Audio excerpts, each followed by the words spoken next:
નમસ્કાર મિત્રો, આ વિડીયોમાં આપણે વિજયા એકાદશીની કથા તથા વિધિ વિશે જાણીશું. એકવાર યુધિષ્ઠિરે શ્રી કૃષ્ણ ભગવાનને પૂછ્યું, હે જનાર્દન, મહામાસના કૃષ્ણ પક્ષમાં આવતી એકાદશી વિશે જણાવો.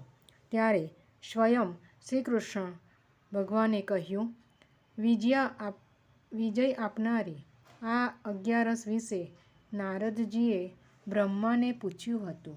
એ સમયે બ્રહ્માએ જે નારદજીને જણાવ્યું હતું તે જ હું આપને જણાવું છું.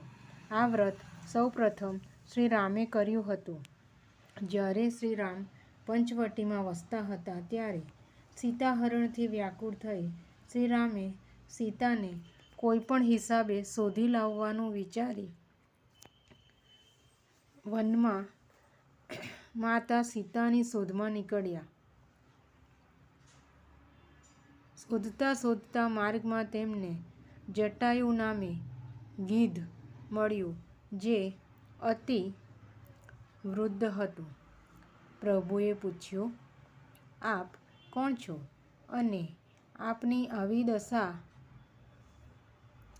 કોણે કરી? ત્યારે જટાયુએ કહ્યું, એક અસુર એક અબળા નારને અપહરણ કરીને લઈ જતા જોઈ મેં એમને બચાવવા પ્રયત્ન કર્યો, પરંતુ એ અસુર ખૂબ શક્તિશાળી હોય એનો સામનો કરવામાં હું નિષ્ફળ ગયો છું.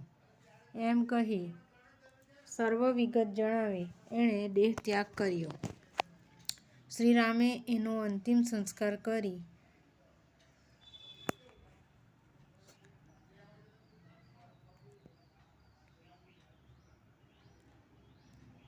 સીતાની શોધનું કામ હનુમાન નામના વાનરને સોંપ્યું. હનુમાન સીતાની શોધમાં સફળ થયા.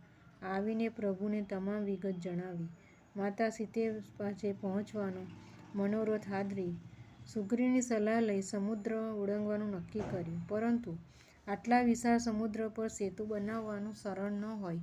એમણે એક આશ્રમમાં બનાવવાના ઉપાય વિશે પૂછતા મહર્ષિએ આ એકાદશીનું વ્રત કરવા જણાવ્યું. વિધિપૂર્વક રામે આ વ્રત કરી સમુદ્ર લાંઘવાનો મનોરથ હાથ ધર્યો. સુગ્રીવ, હનુમાન વિગેરેના સહકારથી સમુદ્ર સેતુ નિર્માણ કાર્ય પૂરું કરવામાં સફળ થયા. એટલું જ નહીં, મહાસમર્થ અસુર રાવણને યુદ્ધમાં પરાસ્ત કરવામાં શ્રી રામને ધારી સફળતા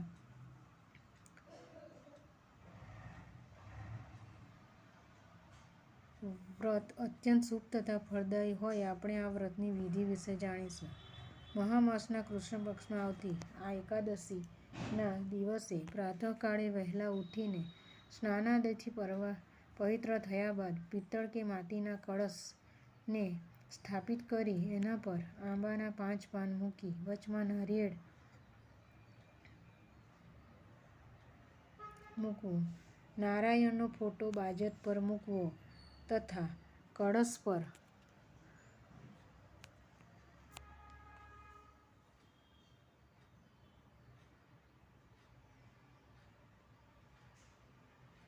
કંકુ તથા ફૂલ ચઢાવવા.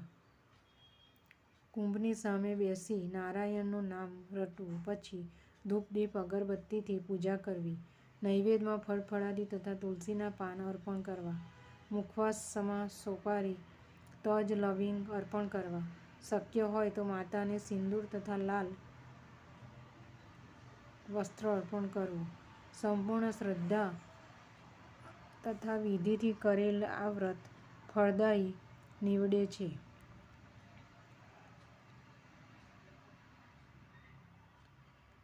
માત્ર વાર્તા સાંભળવાથી પણ કલ્યાણ થાય છે. જીવનમાં કઠિન કાર્ય પૂરા કરવામાં સફળતા મેળવી શકાય છે. આ વ્રત વૈકુંઠમાં લઈ જનારું છે. રાધે રાધે. જય શ્રી કૃષ્ણ.